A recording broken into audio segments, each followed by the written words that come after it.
Hello everybody, and it is my great pleasure to bring you the 2021 DDNet Game of the Year Awards. We're going to be announcing one per day over much of this month, celebrating the very best and brightest of the video game industry through the year, and it has been an absolutely incredible year indeed. There has almost not been a single week that has gone by without a game that is worth talking about, and we have almost 50 games to award across all of our categories this year, just showing just how much variety and quality and depth there has been in what developers and publishers have been able to put out through very difficult situations. This year we will be giving away 4 awards per category, 2 bronze, 1 silver and 1 gold. It should go without saying which is the top award, that being the gold of course, but don't overlook the others. These are all excellent games that you're going to see over the course of these awards, and we highly recommend that you try each and every single one of them. So with all of that, sit back, relax and enjoy, and allow us to bring you the very best that 2021 has given us.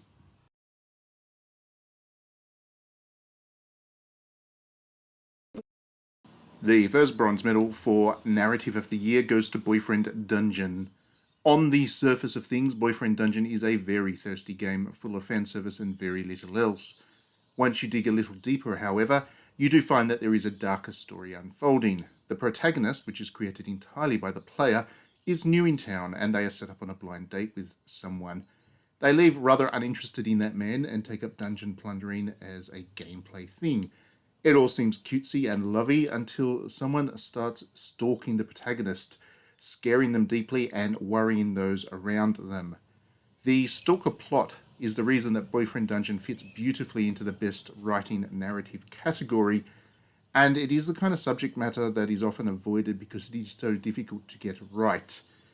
Despite the fantastical situations that are at hand as you play, the game does reflect real-life stalking perfectly, while also making it very clear why what happened is wrong.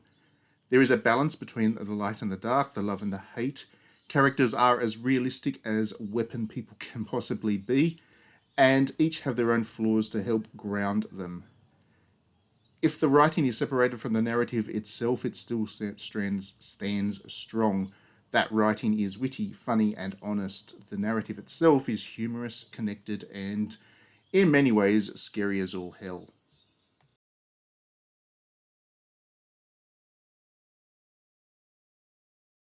The second bronze medal in this category goes to Buster Fellows. Buster Fellows has a bit of it all.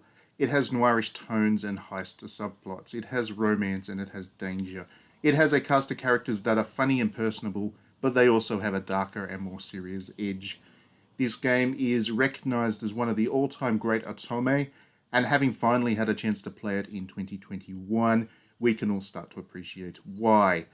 Buster Fellows is one of the longer examples of the genre. It will take you around 30 hours to play through everything, and you're going to want to because the main story, which caps out at about 12 hours or so, does leave a lot of things that you're going to need answers to. 30 hours is about the length of time that you will need for a good book, so it's just as well that this game is quite literary in its own right. It's a page-turner, to be sure, but it's also right up there with the likes of Chandler and Hammett for its ability to take a very pulpy genre and give it some real substance underneath.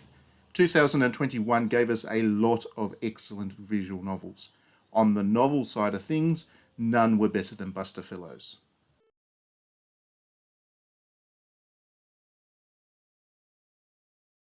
The silver medal for this category goes to the Caligula Effect 2. We have extolled the virtues of the Caligula Effect's narrative more than a few times over the years at digitallydownloaded.net. The Caligula Effect is a work of genius for the way that it provides a forward-looking and increasingly poignant analysis of our increasingly complex ability to remove ourselves from reality and paint over it to better suit us, our aesthetics, and our situation in life. It then also asks what that means for broader society and comes to some pretty interesting conclusions. The Caligula Effect 2 continues that work and builds on it in a way that can only be described as perfect. We don't get that many games that are philosophy first, everything else second. It has been a tradition in literature and even film for many generations now. You only need to read one of Camus or Sartre's novels to see what I mean there. The Caligula Effect and now its sequel offer a tantalizing vision of what we might get from the alternative side of the games industry in the years ahead, and we are very much here for that as far as narrative is concerned.